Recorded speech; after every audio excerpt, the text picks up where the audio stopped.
सिद्धेभ्यः। ओम नमः सिद्धेभ्यः। ओम नमः सिद्धेभ्यः। अहिंसा परमो धर्म की आचार्य गुरुवर कुंद भगवान की जय। ओम ह्रीं जी आचार्य ज्ञान सागर मुनि महाराज की जय। परम पूज्य संत शिरोमणि आचार्य भगवान श्री विद्यासागर जी महाराज की, आचार्य संघ की। कल आपके सामने एकेंद्रियों की विवक्षा को लेकर के किस प्रकार परिवर्तन जीवों में काई की अपेक्षा से होता है, किंतु एक दूसरे में वह समाविष्ट नहीं होते, किंतु जल्दी किसने जल्दी वह पर्याय बदलते हैं और पर्याय बदल करके दूसरी काया में चले जाते हैं। इसी प्रकार इसका विकास और आगे जो होता है तो जीव का परिणमन कर्म के साथ किस ढंग से हुआ करता है, यह इसमें आपको संक्षेप से कहना चाहूँगा कि द्विंद्रिय आदि से लेकर के पंचेंद्रिय तक की व्यवस्था त्रिशों की होती है। इसमें एक एक इंद्रियां बढ़ती चली गई हैं और वो इंद्रियां भिन्न भिन्न ज्ञान प्राप्त आपको करा लेते हैं। उसके माध्यम से आप लोगों को भिन्न भिन्न पदार्थों के ज्ञान प्राप्त होते हैं कि दूसरे इंद्रिय में रसना आती है जो रस चखते हैं, तीसरे में सूंघते हैं गंध का ग्रहण होता है, चौथे में हम देखते हैं वर्ण चित्र विचित्र आदि ये ज्ञान होता है। इस प्रकार और अंतिम इंद्रिय है श्रोत्र इंद्रिय जो आप सुन रहे हैं। इस प्रकार यह त्रिशों का विकास पंचेंद्रिय तक हो जाता है। ज्ञान की विवक्षा में एक और भेद होता है। पंचेंद्रिय तक तो मन हो भी सकता वो नहीं भी हो सकता, किंतु मन के लिए 5 इंद्रिय होना अनिवार्य है, लेकिन अंतिम इंद्रिय को प्राप्त करने के उपरांत मन प्राप्त हो ये कोई नियम नहीं है। ये विभाजन एक प्रकार से आपके सामने रखा। जो मन सहित होता है उसको संगी घोषित किया और जो मन रहित होता है वह असंगी कहलाता है। तो पंचम इंद्रिय जो श्रोतेंद्रिय है वह असंगी भी हो सकता है और संगी में मन वाला भी हो सकता है। यह सूक्ष्म विश्लेषण इसको समझने के लिए घंटों नहीं वर्षों का अध्ययन भी अपेक्षित है। यदि अक्षुण्ण रूप से प्रतिदिन निरंतर अध्ययन करेंगे तो एक साल में आप इसके सारे के सारे भेदों भेद के साथ गुणवत्ता क्या क्या होती है और गतिविधियाँ क्या होती हैं, फल क्या निकलता है, कौन आत्मा किस ढंग से इन इंद्रियों और मन का आलम्बन लेकर के काम करता है, ये आपको बोध हो जाएगा। ये बोध इसलिए अनिवार्य है कि इसी के माध्यम से हम आश्रव और बंध से बच सकते हैं और संवर और निर्जरा की ओर हमारा जीवन चला जा सकता है, जिसके माध्यम से मुक्ति निर्धारित है। अब हम ये कहना चाहते हैं आप लोगों से, मन की परिणति 2 प्रकार की होती है, एक द्रव्य मन और एक भाव मन। ये ध्यान रखें जहाँ जहाँ पर मन रहता है वहाँ पर संगी रहता भी है और नहीं भी रहता। क्या कहा? जहाँ पर मन रहता है वहाँ पर संगी रहता भी है और नहीं भी रहता। महाराज आज तक तो हमने यही सुनना था जहाँ पर मन है वहाँ पर संगी ही होता, असंगी नहीं होता। ऐसा नहीं, किंतु जब भगवान अरहत परमिष्टि बन जाते हैं वहाँ पर उनके पास मन तो है लेकिन संगीपना नहीं है। कई व्यक्ति इस बात को समझ नहीं पाते, इसलिए ऐसा कह देते हैं जैनियों की यहाँ द्रव्य मन और भाव मन की व्यवस्था उलझन वाली है। उलझन नहीं है, सुलझन के लिए कारण है। सुलझे हुए व्यक्ति इस प्रकार कभी भी स्वीकार रहेगा नहीं।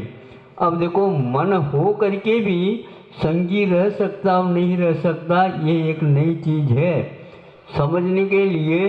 यह सर्वज्ञ होने के उपरांत भी मन रह सकता है, रहता ही है, किंतु उससे पूर्व में ही संगीपना रहता।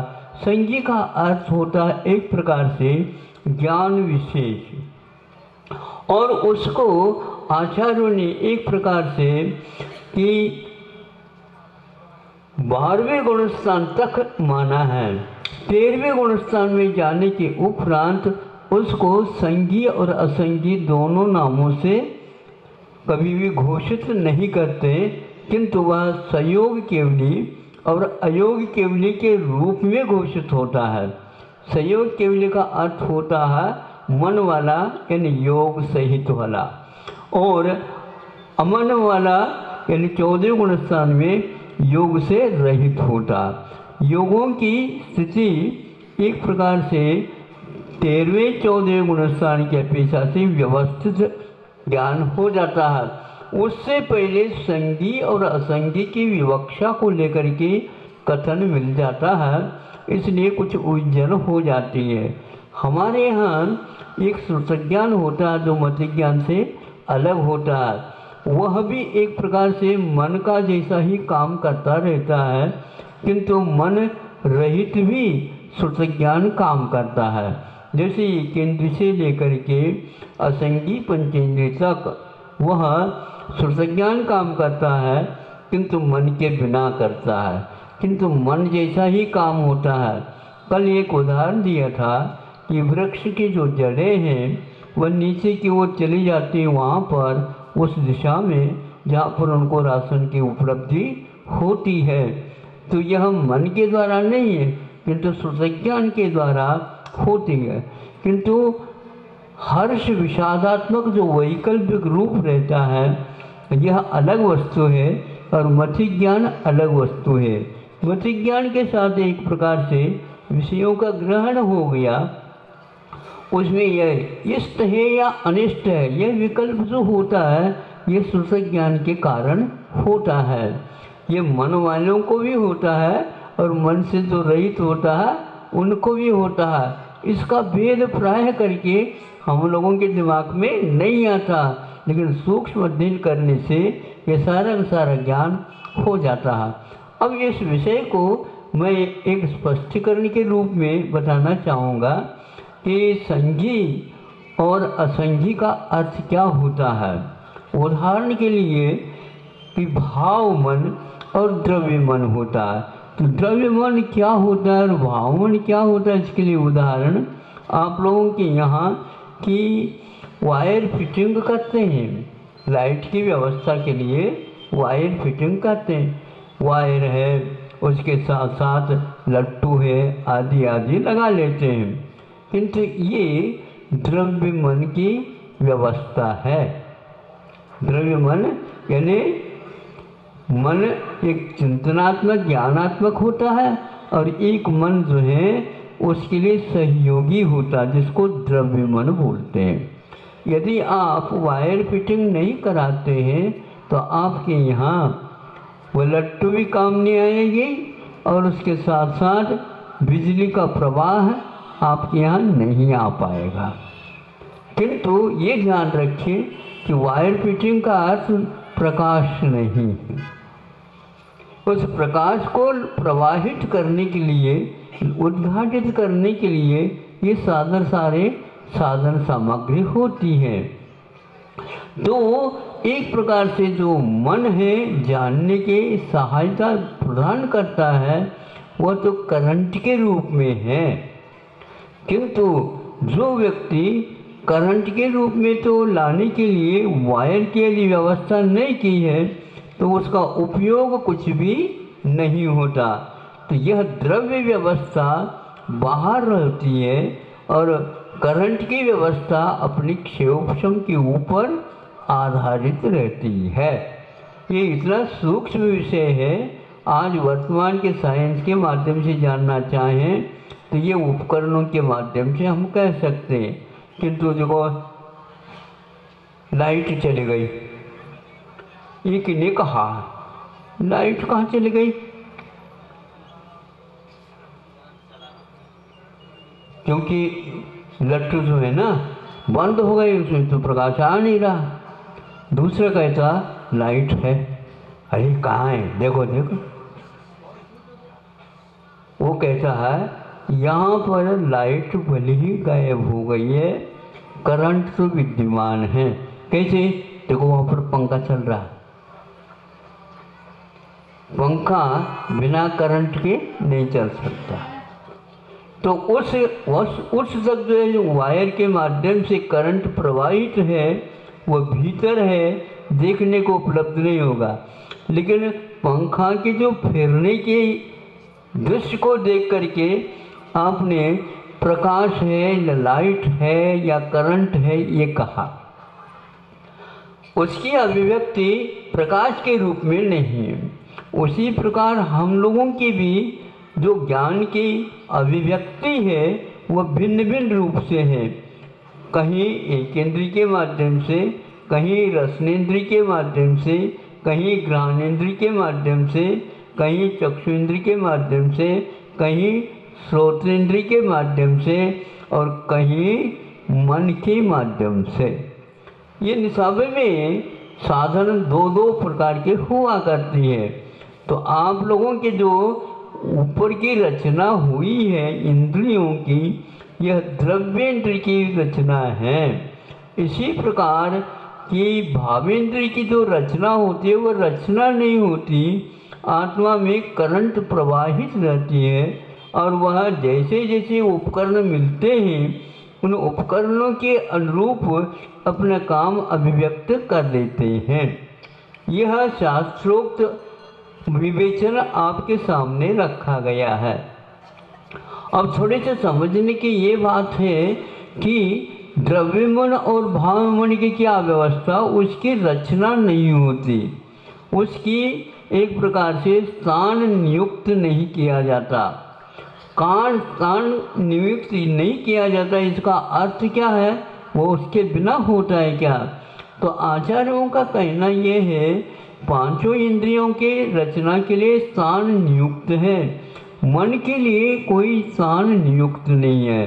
यानी एक प्रकार से क्षयोपशम सर्वत्र रहता है, फिर भी सुनने में तो आता है द्रव्य मन की व्यवस्था होती है। जैसे 8 पंखुड़ी वाला एक स्थान जो हृदय में रख करके बताया जाता है, ये एक उदाहरण के लिए उन्होंने बताया है और ये भी एक मत है।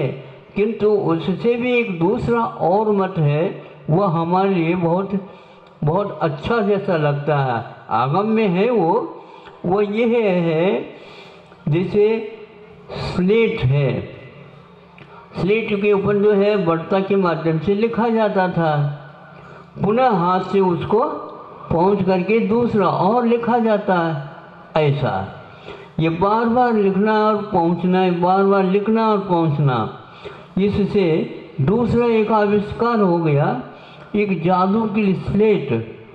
जादू की स्लेट समझते हो? हाँ हाँ, अब वो देखो उसको ले लो, उसके ऊपर एक कार्बन की व्यवस्था रहती है, ऊपर एक पेपर रहता है, ये लेमिनेशन पेपर टाइप, नहीं समझे, उसके ऊपर लिखना होता है। लिखने के लिए पेंसिल की कोई आवश्यकता नहीं, कोई भी आप लकड़ी में ले लो, उसके माध्यम से लिख सकते हो। ऊपर से लिख लिया, जितना लिखना था लिख लिया, अब उसको पहुंचना है, समाप्त करना है, हाथ से नहीं पहुंचना। किंतु नीचे से एक उसकी छोर से यूं उठा दो, उसको उठा दिए सब गायब हो जाएगा, दोबारा आप लिख लो, कार्बन की व्यवस्था ज्यों का त्यों रहती है। इसी प्रकार आत्मा में कि सर्वत्र जादू की स्लेट की भांति करंट मन का प्रवाह रहता है, किंतु उसमें जहाँ पर विकल्प हुआ है उस विकल्प को पूर्ण करने के लिए क्या किया जाता, वहाँ के प्रदेश, आत्मा के प्रदेश उसके रूप में परिणत हो जाते हैं और वह ज्ञान के लिए उपकरण का काम कर जाता है। फिर दूसरा और विचार आ गया तो दूसरे विचार के लिए दोबारा उसको उठा करके बंद कर दो तो वो आ जाएगा। इस प्रकार कार्बन कॉपी के माध्यम से यह 50 बार काम कर सकते हैं और वह मिट जाता है। मेमोरी स्मृति बनी रहती है और चली जाती है, बदलती भी रहती है। इस प्रकार आत्मा में करंट जो स्मरण के रूप में है वह एक प्रकार से काम करती रहती है। ये मन के साथ भी है और एक श्रुतज्ञान के साथ भी होता है। मत ज्ञान के लिए तो इस प्रकार कहा इन्होंने। श्रुतज्ञान की व्यवस्था अपने आप में अद्भुत है। उसका क्षयोपशम रहता है, हे और उपाधि के ऊपर उसका विवेचन ग्रंथों में मिलता है। हे मैंने छोड़ने योग्य है और उपाधि मैंने ग्रहण करने योग्य होता है। यह निर्णय लिए बिना वह व्यापार आगे के लिए कोई जीव नहीं करता। आप चलना चाहते हैं तो पहले चलना चाहेंगे, विचारों में आएगा, फिर बाद में पैरों के लिए संकेत मिलेगा, उठाओ पैर, पैर उठ जाएगा। उठाओ पैर ये भाव यदि नहीं आया तो पैर कभी भी उठ नहीं सकता, फिर खींचना पड़ेगा उस व्यक्ति को। किसी एक व्यक्ति को चलाना चाहते हैं तो उसके पैरों में गति तब आती है जब उसका मस्तिष्क काम करता रहता है। यदि मान लो उस व्यक्ति को आप चलाना चाहते हैं और वह नहीं चलना चाहता है तो फिर क्या करोगा? खींचा और तानी, इसके अलावा कुछ नहीं होता। वह अपनी विपरीत दिशा में खींचेगा और आप अपनी विपरीत दिशा में खींचेंगे। ये चलना नहीं मानता और चलाना भी नहीं होता। उसी प्रकार मन में विचार तरंग जब तक उत्पन्न नहीं होता है तब तक ज्ञानात्मक, तब तक बाहरी कोई कार्य वहाँ पर नहीं होता। ये सारा का सारा यंत्र का कार्य भीतर से बुद्धिपूर्वक हुआ करता है। महाराज कभी कभी जो सुनते हैं वो सोया है और बड़बड़ा रहा है, कुछ बोल तो रहा है, बोलता तो रहता है।